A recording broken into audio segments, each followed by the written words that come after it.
You bet. Hey, so we got some folks still kind of popping in, and we got a few minutes to go. So really glad. Those of you that are hopping in, thanks so much for coming. We would love to, for those of you that are comfortable, we'd love to see your face. If you're willing to turn on your camera, we'd just love to see you. That would be wonderful.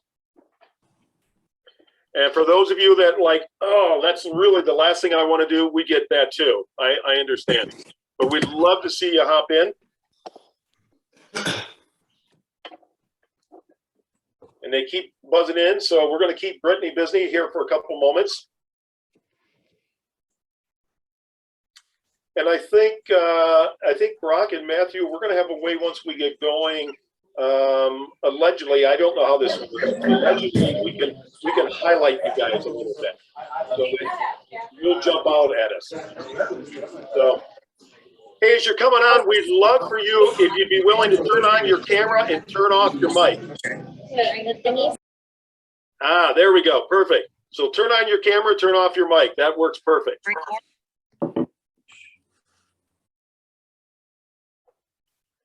Thank you so much. Hey, thanks for hopping on. Glad you're here. We're going to continue to let folks hop on. I just want to take a minute to introduce myself. My name is Dave Banks. I'm the multi-area director for Fellowship of Christian Athletes here in the Seattle area. With me is Brittany Banks. No relation. We have to say that all the time. Brittany and I are not related whatsoever. People ask all the time if she's my daughter, and she's not. But she's, by far the one that makes all this work for us. So Brittany and I are here, and then in just a minute, we'll introduce you to our guest, to Brock and to Matthew. And again, thank you so much for being here. What I'd love to do is we're hopping on. I'd like to pray for us if we could, and then just give you a couple little directions of what's going to be happening tonight, and then we'll kind of go from there. Does that work for everybody? Okay, well, let's pray together.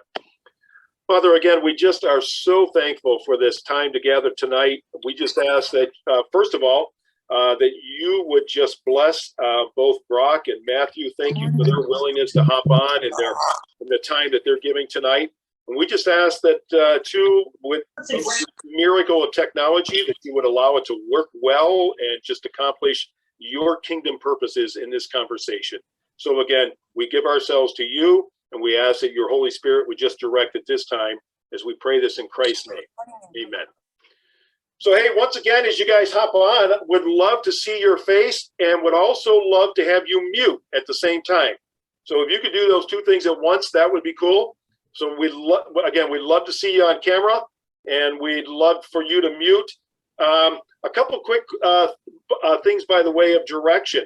We'd like to have a couple questions for Matthew at the end of the time of interview with Brock. So if you would like to send Matthew a question, we'd love to have you put that in the chat and direct it right to Brittany Banks. And Brittany will be accumulating those, and she'll gather together a couple for us at the end. So again, if you've got a question for Matthew, I guess, and Brock, you'd be willing to take a question, right? No. Absolutely not. Okay, so Brock won't take any questions. It's just kind of how he is. Yeah. But maybe we could convince him, slide one in for Brock. Maybe we have a question. But again, if you just put those in chat and draw them to Brittany Banks' attention, and she'll gather those questions for us as well. So hey, again, we may have some others hopping on, but we're so thankful to be here. Let me introduce you to my friend Brock Huard. For those of you that don't know Brock, of 710 ESPN here in Seattle. Brock is also a color commentator on Fox Sports and all the other sundry things that he has going on in different ways. One of the other things, though, that you may or may not be aware of, Brock and his wife Molly are also part of our Greater Seattle FCA board, and that's just a great treat for us as well. So, hey, Brock, I'd love to just have you introduce our guest, and we'll let you go from here.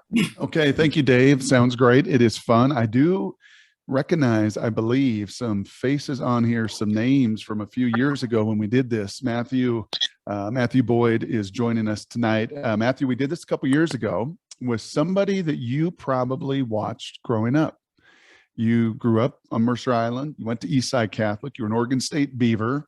You got drafted twice. We'll talk about that in a little bit. And I'm going to guess as you grew up as a young ball player, like those on the show tonight, you probably watched John Olerud a time or two? Just a few times, yeah.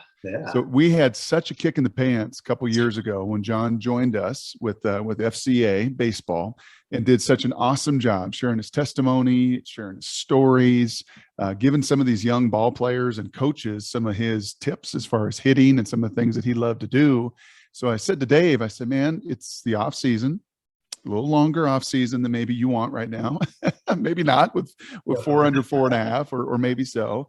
I said, let me reach out to Matthew and see with FCA Baseball because I know their heart, Matthew, and I know your heart. You and I taped a Above and Beyond podcast, one of those other things that I do a few years ago where you shared your faith and your story, and it was super encouraging to so many. And I thought, you know what? John Olerud brought the first base and hitting. Why don't we get Matthew Boyd to bring a little bit of the southpaw pitching? So thank you for joining this group tonight. I'll share a little of your bio. I just laid it out as far as your upbringing on Mercer Island, to Eastside Catholic, to Oregon State, drafted first, I believe, by the Reds, and then you didn't sign with them, and then you came back the next year and were drafted to Toronto, where you started your professional career. And from Toronto, you're part of the David Price trade to the Detroit Tigers, where you've been the last 4+ years. And as we sit tonight, I understand you're a free agent. Is that right? Yeah. 7. I think it's been 7 years with the Tigers, which has kind of been crazy. It's just they keep adding up. But yeah, free agent right now. So who knows where we'll be next year? So let's just start right there. Let's just start for all these baseball fans out there, and we'll get the elephant in the room out of the way. All right. Let's just, before we get to faith, before we get to how that's manifested to you as a player and all the things that you do to accomplish what you're doing, why don't you give this baseball community an update, if you have any, on where you hope to pitch, what door you hope the Lord may open for you as a free agent, and then when we actually will get to see you and Seattle Mariners and other people actually on the field playing, if you have any sense of that at all. Completely. Well, yeah, as far as where I'm going to go, I don't know. It's kind of been crazy. It's been we've been locked out for about 2.5 months now, and we haven't had any contact with teams. So where I'm going to end up, I'm not really sure. I know that there's about 25 teams that need at least one starter. And out of the guys out there, I'd like to think I'm one of the better options. And I'm coming off of surgery, so I'll miss the first few months of the year. So I'll be at a little bit of a discounted rate too, which we'll see where we end up, whether it's in Detroit again or Seattle or, somewhere else.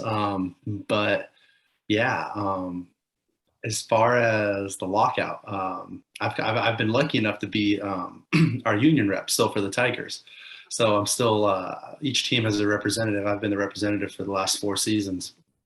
And I've been in all the calls with the league and the Players Association, and seeing how it all progresses. The unfortunate thing about this whole thing is that, we're trying to preserve a game that's really, essentially, we're all shareholders in, whether, and it's mostly the fans, because we're all fans when it comes down to it. And when the season's going to start, I'm hoping it starts on time still. Spring training obviously is delayed. We should be there right now.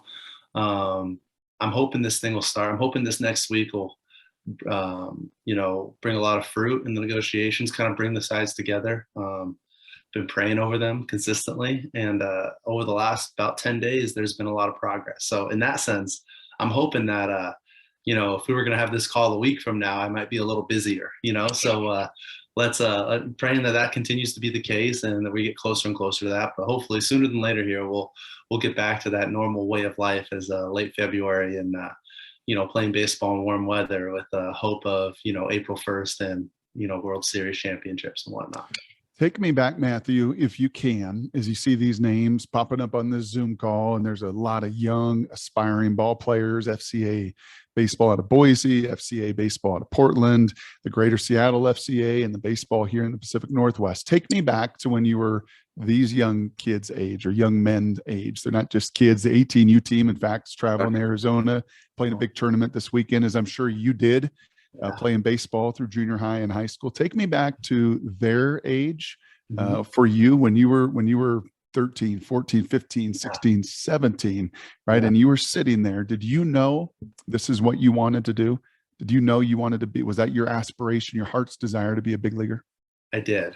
I remember when I was 14 years old as a freshman in high school, going in the fall, and our teacher asking, like, what do you want to do when you grow up? And I wrote down, I'm going to be a professional baseball player. And he kind of laughed at me and told me to grow up. And I just had a giant bite my lip moment, like first day of high school. And that was our thing. And I remember the physics teacher did it, and I always had that belief. I wasn't the best on my team until maybe my senior year. There were guys that were more athletic, there were guys that were, stronger, guys that threw harder. I always did something special. I always did something unique, but I always believed in what I did. And I always believed where I was going to go, that I believed that, where I am today isn't where I'm going to be tomorrow. And yeah, he might be better than me today, and he might be better than me tomorrow, but you check on me 30 days from now, you check on me a year from now, I know I'm going to be better than him. So like being in all your guys' shoes, putting myself back there, I think about how fun that is. Like you're playing baseball in its purest form. Like it is fun. Like playing professional baseball is a dream, and I love it and I cherish it. But playing in high school as kids, and honestly, and playing in college, like it is baseball in its purest form. Like it is a different game then, and it's fun. I think about, it's funny. My wife is from Portland, so she's never seen Dick's Drive-Ins. For those who aren't in Seattle, it's like a drive-in restaurant that's been here for years. And I told my wife, like, yeah, like whenever we played in Seattle, that was always like dinner, or like we'd stop there before dinner and we'd sit in the back of my dad's pickup truck, his 95 F-150, and we'd have like $1.10 burger. And there's one in Bellevue now. So I went there with my wife. She's like, why is this so nostalgic to you? I was like, this was like every summer league game, or even, playing for Eastside Catholic. We'd go play Blanchette or Seattle Prep or Lakeside, and this is what we do after. And it's like, the memories that I have in the game and out of the game, whether it's sitting in the back of that on the toolbox with all my teammates in our uniforms all muddied up, or, playing at Bannerwood Park in Bellevue, or, like Highland Crest Park, or anything in between, all these places, like, eating a PB&J in between the doubleheader, and like just playing at the beach in the morning at Lake Washington, and then, getting ready for my mom to take me to a summer ball game, and my dad would meet me there coming from work, and playing with all your best friends. Like that is what I remember. So like, and putting myself in your shoes, like enjoy that time. Like it shouldn't be stressful. And if it is, that's okay. But just remember that you're playing a game, and it's a privilege, and it's a lot of fun, and just enjoy that, and never hold yourself back. Don't let anybody hold you back in that sense. If you want to play a certain way, play that way. If you're hitting in the 8-hole, but you want to act like a 3-hole hitter, I'm not saying like if you're called to lay a bunt down, not do that, but like, if you want to believe in yourself and go out there and say, I'm going to carry myself like I'm that 3-hole hitter, and carry yourself like it. Know that you can be it one day. You might be it in a week or 2 weeks or the next year, but just enjoy that, because you can truly be anything you want to be in the game. And I'm kind of long-winded on this, but I remember my sophomore year in high school. So sophomore year, you're like 15 years old, or just some guys are turning 16. We're playing at Bainbridge Island High School, and I had a start where I only went like 3 innings. And I was good. I mean, I had like a 3 ERA that year, which was like, considering it's good, but like if you really want to, if you're somebody, it's really not that, you have room to grow. And I thought of myself as somebody. And I remember I only went like 3 innings, and I gave up a couple runs. And I remember that was like my last start of that year in high school. I played a lot of first, so pitching was kind of secondary then. I remember saying like, I'm going to be the ace next year. Like no one's going to touch me. I remember like thinking like, so what does that mean? And I just remember like, I'm going to throw my fastball anywhere I want, and I'm going to throw my changeup for a strike.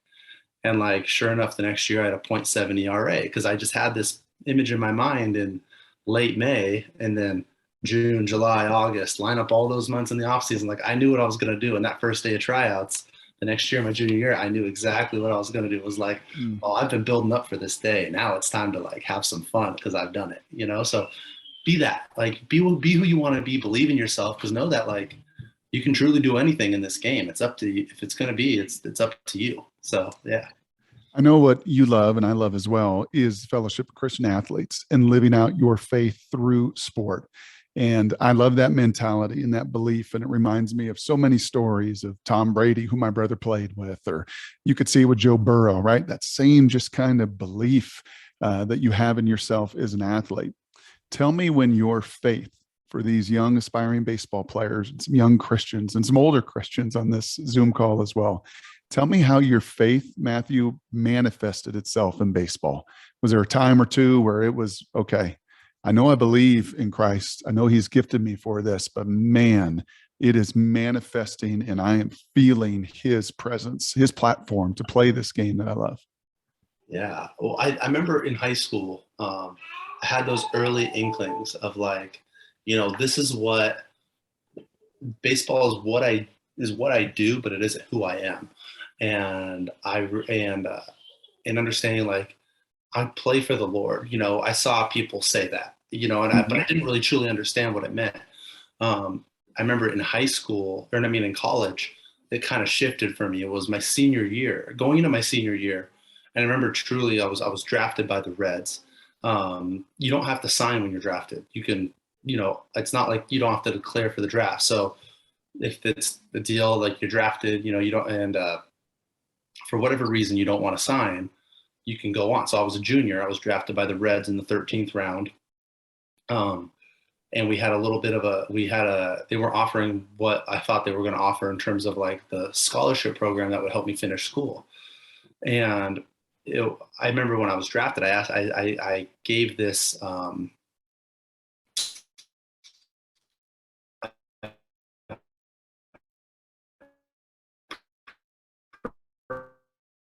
right, you know, because it didn't feel right. I couldn't get right, and I were living very, very selfishly.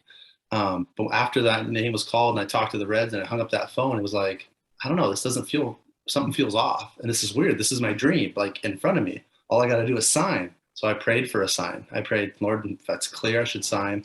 If I'm supposed to sign, make it clear. And, you know, which is kind of a scary thing to pray because you don't know what's going to happen. But the Reds came and they weren't going to offer the rest of school I needed. After about a week of really trying to fight it, I took a step back and realized, oh man, this is the prayer. This is the answer to the prayer. Man, I know what I need to do. I need to go play college summer ball and prepare for my senior year at Oregon State. And I remember when I said no to the Reds, it was like a shift. It was like, I don't know if I'm going to play baseball after this, but whatever I'm going to do is going to be for the Lord. Cause he's, you know, Jeremiah 29:11, you know, he sets your path straight. I'm just drawing blank. It's one of my memory verses, and I'm just blanking on it. You know what? You got 4 kids under 4.5. Not on your own understanding. Yeah. I know the plans I have for you. Yes, I got you. Exactly. And he will say, make your path straight. And it was like, I just remember playing free after that. It was like, I don't have any burdens. Like I went out to Cape Cod, which is one of the most prestigious college summer baseball leagues. It's been around forever. If you think of like big name guys from the last 20, 30 years, like they played there, big draft picks and stuff. So I went back out there and it was just a God thing that I picked up the phone and asked my coach from the year before, hey, can I come start for you next week? And he said, yeah. Like positions like that don't usually open up, you know, especially for a guy that was pitching out of the bullpen for 3 years in college and said, hey, I'm going to come start for you. It was just God orchestrated it. And I show up there and I'm a Cape Cod League All-Star. And then like I come back my senior year and it's like, I'm pitching uninhibited. And it's kind of the thing. It's kind of now it's like my barometer. It's my measure. It's like when I go out there, what's holding me back? God intended me, you know, we were made in his likeness. We're made in his image. 100% of me should be 100% on what I'm doing. Right now, it's on you. If I'm out there with my kids, it should be on my kids. Like later tonight, it should be on my wife. You know, tomorrow it should be on like baseball, like when I'm out there and I'm training and then throwing and whatnot. So when I was out there on the mound, it's kind of like, well, now it's like, what's my barometer? And it's like, if there's any bit of me that has a little bit of anxiety, which is okay to have, but that anxiety turns into fear, a fear of what's going to happen. I don't know what's going to happen. Only the Lord does. No one does. Only the Lord does. Like it's that checklist. It's like, okay, that guy on first base, am I still really angry that he's on first base because my shortstop kicked the ball, or I tried to go in and I left it middle and he hit it back at my face and now he's standing on first base. Like, am I worried about that, or am I saying, okay, that happened and that's okay? Now what am I expecting myself? And that's kind of it. Is am I pitching and am I living uninhibited? And I'm by no means perfect. Life is a balancing act. Baseball is a balancing act. You're walking a tightrope and you're going to fall to this side. When you fall to the side, you don't hold judgment against yourself. You just simply, you got to pay attention, acknowledge it, and bring it back. And I'm really jumping off this question, Brock. I'm sorry. I love it. I love it. That's life. That's playing baseball. That's glorifying the Lord. And it's understanding, like, I know what I'm called to. And that's when my senior year, that's when it shifted. It's like, I'm going to live to glorify him in everything I do. Because I know he's going to set it for me. Like, yeah, I do want to play baseball, but if I don't, I know something I'm going to do is going to be amazing. And that'll be it. And that's kind of how we're entering it right now in this season. We don't know. This lockout can end tomorrow. And for whatever reason, my phone may not ring. I don't think it is. All signs say it will. But if it doesn't ring, it's like, okay, well, man, I'm going to feel bad that I'm not playing baseball, but I know the Lord will lead me to do something else. And there'll be so much fruit in that, just as he has with everything else in my life. And yeah, that's, long story short, going back, it shifted my senior year of high school or senior year of college. And it's just been, it's amazing what he can do when he's got his hands on the wheel and you're just trying to be a faithful steward of like whatever is directly in front of you. Well, I think what is remarkable about that, Matthew, is then to look at your journey from that point on. Right? I think a lot of us, look at these pro athletes and go, oh, wow, they get drafted and man, they're just living the dream and this is amazing. And, your journey after you do get drafted, after you do go to Toronto, I mean, your Wikipedia page, bro, it is winding. It is up. It is down. It is single A to double A to triple A to the majors, back to triple A to the majors, back to triple A to the majors, to this team, to that organization. I'm going to guess that just in the Lord's just providence and will and grace that he gave you that experience in college to then prepare you for the next 7-8 years of a professional career that really until the last 3 have been right where you've been with the Tigers, you're the opening day starter, but there were some years there now where it was, I'm sure, a journey for you and your wife. 100%.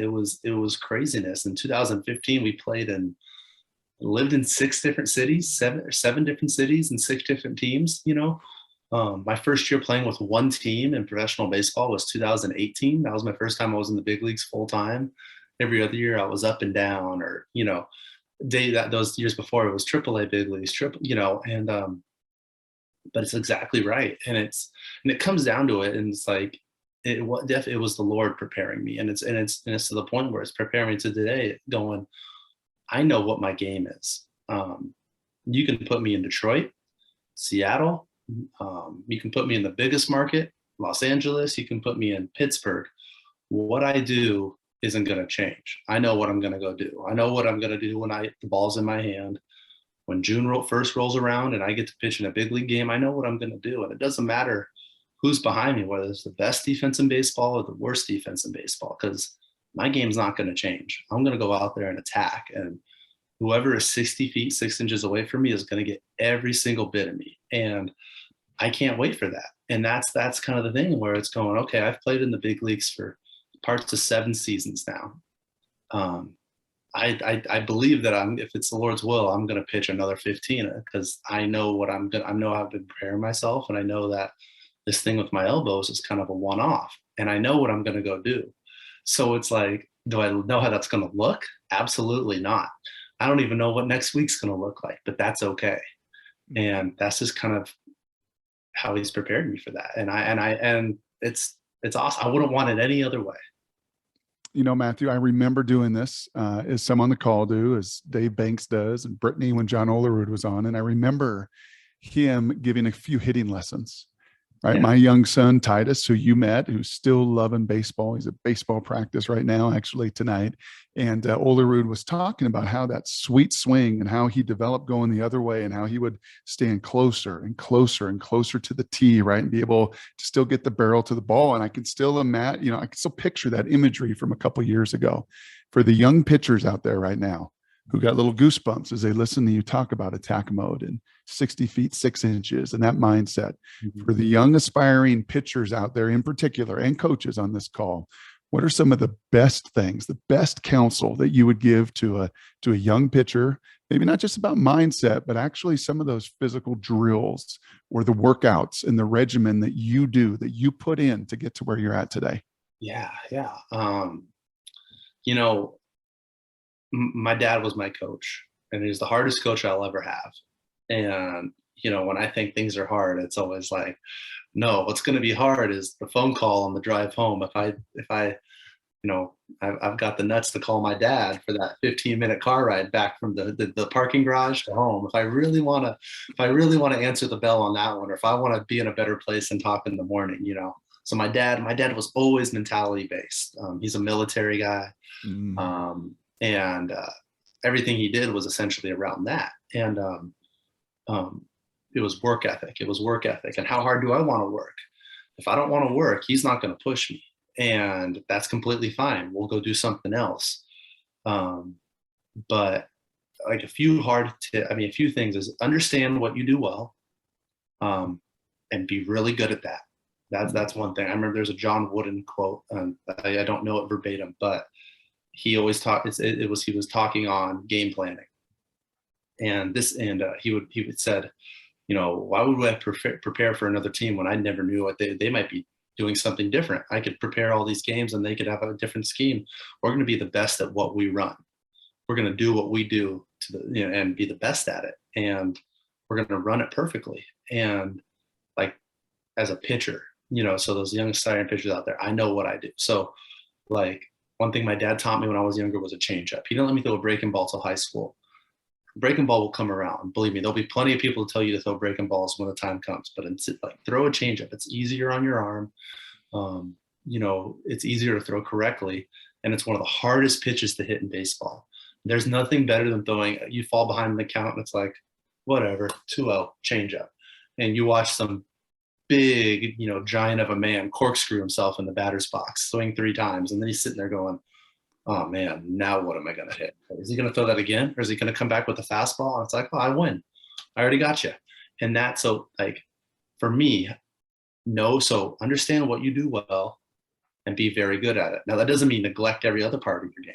Understand those parts that you can get better at and target those and get much better at them. And then when the time comes to bring it onto the battlefield, then you go forward with it.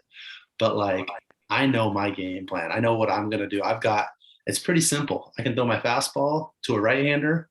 There's 3 spots, up and in, down and away, and up and away. I don't need to go here, here, here, here, here, here. Like there's 3 spots I need to throw it.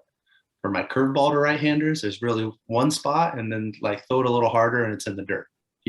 Like it's pretty simple, and I do it. There's lots of data that could say otherwise, but it's like, yeah, there is that data, but I also know what I do, and I know how my pitches work off each other, and I can also skew that data to make it, like data will read differently after I go do what I do, and so 2 things, I guess: know what you do really well and learn to change it. Those were 2 things that really changed my career, because now I throw a changeup. Going through the minor leagues, I loved watching guys in spring training work with minor league spring training camps, and they're working with 4 coordinators. Hey, you should throw this grip. Oh, okay. Hey, I know you got 98 under the hood. Try this changeup. And they're like, oh, what do I do? None of this stuff works. It's like I was throwing changeups with wiffle balls in the backyard trying to, get people out. So it's like, learn that pitch and understand what you do, and then go attack. Awesome. Miss Brittany, do we have a couple questions that have come in from the audience here via the chat? Yeah, so we have multiple questions. We do. A lot of them deal with just the challenges of the pandemic. I had multiple people message me and ask, how did you deal with those? What was it like playing a short season? What was it like playing with nobody in a stadium? So just, I don't know if you could kind of expand on what that was like, what challenges you faced and how you dealt with them. Yeah. The hardest part was preparing because we didn't know when we were going to start. So I think I did the best I could in the moment. You know, I didn't come back home because everything here was shut down. So I went to Detroit because they would let me into the ballpark there. So I stayed in Detroit, and luckily I had a catcher there, and we did the best we could. We improvised, we worked out, we did all these things together. I got hurt. I hurt my hamstring. It's the first time I've ever really had something that bothered me. And honestly, I pitched through it. And I think the hamstring, I changed my delivery. And the hamstring was the early kind of exposure of my elbow getting hurt because I started pitching differently. I started pitching more rotationally instead of more directional like I always had been. Instead of letting the momentum take me down the mound, I was trying to create it rotationally and kind of opening myself up. So if all things were normal, I would have hurt my hamstring and I would have came to my gym here, or if it's a regular season, I would have flown the guy that I work with in Bellevue out to work on my hamstring and help me get my body right. So that was the toughest part. Playing without fans, honestly, it didn't really bother me. I was just able to hyper focus. Like I know not hyper focus. It's just, I know what I do. Like you could put me on the moon. It's not going to change what I do. Right. Like I played in Detroit. We had fans where we've been really bad the last few years in rebuilds. And we had 800 fans at a game once, like we've had plenty of dress like a seats night. So, like it didn't bother me at all, because it was no different. Like my game's not going to change, but it was more the preparation and then getting hurt about a month before summer camp started, and not being able to be in a training room or setting any like that. That was the toughest part. You got one more, Brittany? Yeah. So another question that also multiple people messaged me about was how do you mentally prepare? So what does it look like for you on days that you pitch? How much time do you spend on mental preparation? Just kind of diving into that a little bit deeper.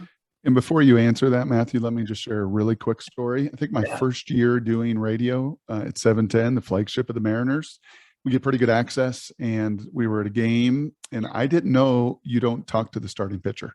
So I was in the clubhouse a couple hours before the game, and oh gosh, I'm blanking on his name. Long time veteran guy, nice guy, football guy. And we were talking football and stuff, and then I kind of shuttle out of the clubhouse, and the Mariners director gave me one of these, come here. I'm like, oh no, what I do now? What I do? It's like Jared Washburn. Was he a pitcher? Yeah, there you go. Yeah. It just hit me. Jared Washburn. He's like, hey, Mr. Huard, come here. Brock, you didn't call me Mr. Huard. Brock, come here. Don't do that again. If you're gonna come in the clubhouse, you can't do that. And I was like, oh no, what code did I break? What did I do? What did I do? He's like, you don't talk to the starting pitcher on the day he's pitching. I said, oh, okay, that's pretty easy. Won't ever do that again. So is Matthew Boyd that wired? Are you? No, I'm not. I'm not. If I'm that wired, I got bigger issues. That's kind of the way I see it. It's funny though, like talking about that, guy you all know is Justin Verlander. He was a mentor of mine because when I got traded, he was the guy. I mean, he still is the guy, but he was the guy in that clubhouse. And I'm always been a guy that's I grew up watching Gary Payton play basketball. So I'll sit there and jab the whole game. That's my game mode. That's my if it was acceptable in baseball, I'd probably be talking to the hitter, and it'd be like, okay, you got me. I'll get back in there in 8 hitters and we'll see what you got this time, or I'm going to pick you off now. And so my mind doesn't really work that way. I can be there, and when it's time to be there, I will be there, but it's not like a forced thing. But Justin Verlander very much is that. He walks in the clubhouse, he puts his headphones on, and you stay out of his way. And my rookie year, I'm in there, and same thing. People on game day are walking by. Media is always in the clubhouse, and I'm just talking to people. Hey, what's up? And he calls the PR guy over, and he goes, "You gotta tell him you to get away from him." And they're all same kind of reaction to you, so sorry, Matt. They're apologizing. I'm I don't know what I did.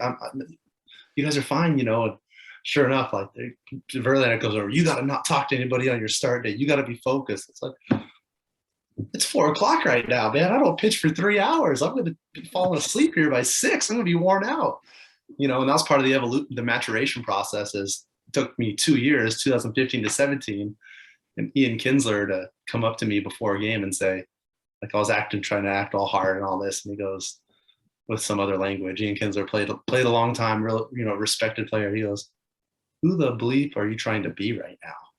And it was really convicting because I was like, I guess you're right. Verlander had been traded a week before.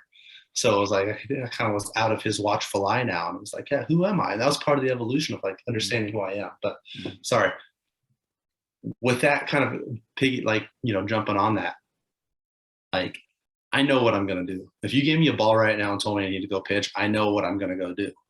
The mental preparation is always, it's there. It's always present. I'm lucky enough to work with a guy named Don Carmen. He studied under a guy named Harvey Dorfman. Harvey Dorfman is kind of like the godfather of sports psychology or baseball sports psychology. Don pitched for 10 years in the big leagues, and he's also a believer. So it's kind of awesome because the best mental handbook is the Bible. You go into Proverbs, or you go down and you read any of the Gospels. Or anything Paul wrote, it is just dialed into that.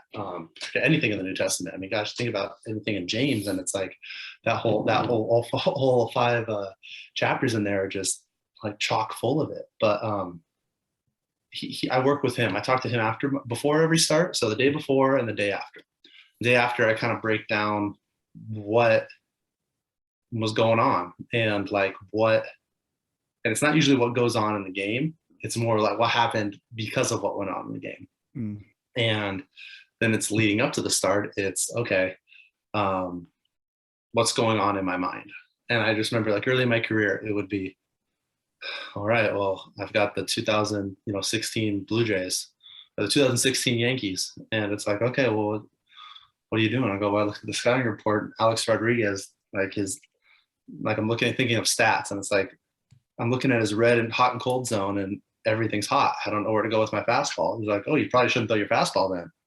I'm like, oh, yeah. But then he hits changeups in half the area too. He goes, oh, you probably shouldn't throw your changeup in. And before I realized that he's kind of talking with me through. And it's like early on, the conversations were like that. Like, oh my gosh, what am I going to do? And he'd be showing me you're an idiot. You're just going to go pitch.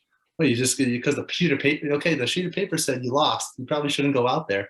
It's like, no, it's like kind of getting where I am, understand what I expect of myself. When you get these other feelings, you get a little bit of anxiety, or your heart rate starts going up, or whatever it may be. And I don't know if you experienced that when you were playing, Brock, oh, I'm going to go play at this X stadium on the road, and I haven't won there in 3 starts or whatever. It could have nothing related to it, but these thoughts come in your mind. It's about paying attention to them. And now it's more of the conversations that are oh, okay, well, I'm pitching in Chicago. What's going on? Okay, well, they're in our division, and I haven't won there in 2 years. It's like, I think about this, and I'm able to verbalize that now and say, okay, yeah, that's there. I acknowledge it, but really has no bearing on what I'm going to do. And so the mental preparation has kind of grown in that sense, where it's like, okay, what are the check engine lights that are going off? And what do I need to pay attention to? Because that's all it is. It's just paying attention, whether it's on the mound in the game or leading up to it. It's just paying attention. Well, I think that is a great way to close. I know we wanted to keep this to about a half hour. So I think, Matthew, we could do 2.5 hours. So, the lockout continues. Maybe we'll be back next week, ladies and gentlemen, and we can go 2.5 hours. I think what's beautiful there is that is our spiritual walk as well. That'd be my last encouragement to all these young players and coaches and mentors, as well, as hold those thoughts captive, right? Those thoughts that come, because our battles are not just flesh and blood. Whether you're competing in a platform of Major League Baseball, whether you're a teacher, whether you're a young middle schooler, right? Those thoughts can come, and you've got to hold them and know where they're coming from. And those that are not from Him, you flush and you get out of it, out of the system, and say, nope, Lord, you win, you're victorious. And those that are from Him, you just give Him praise and glory. And honestly, Matthew, thank you tonight. We give you praise for taking a good almost 40 minutes out of your night. You've got 4 under 4.5 to go 10-2 tonight. Hopefully they go down. You can spend some quality time with your You're wife. asleep, so that's a win. That is a win. And I know this, I won't be alone. I know Brittany and Dave and everybody that's been on this call is going to be lifting you up in prayer for what your next step in the next direction is. So thank you so much. Thanks to everybody that was a part of this tonight, that tuned in from Boise to Portland to Seattle. I hope to do this regularly. Hope a chance to encourage you guys with some great superstars that, as you can hear from Matthew's heart, is just so humble and can remember back to the journey that you young players are on. So hope you enjoyed it tonight. We love you. We thank you for being on with us, and for that FCA baseball heading down to Arizona. Just as Matthew said, go attack mode. Go get them this weekend. God bless you. Thank you, guys. Thank you. Hey, Matthew, before you go, Pat Bailey said to say hi.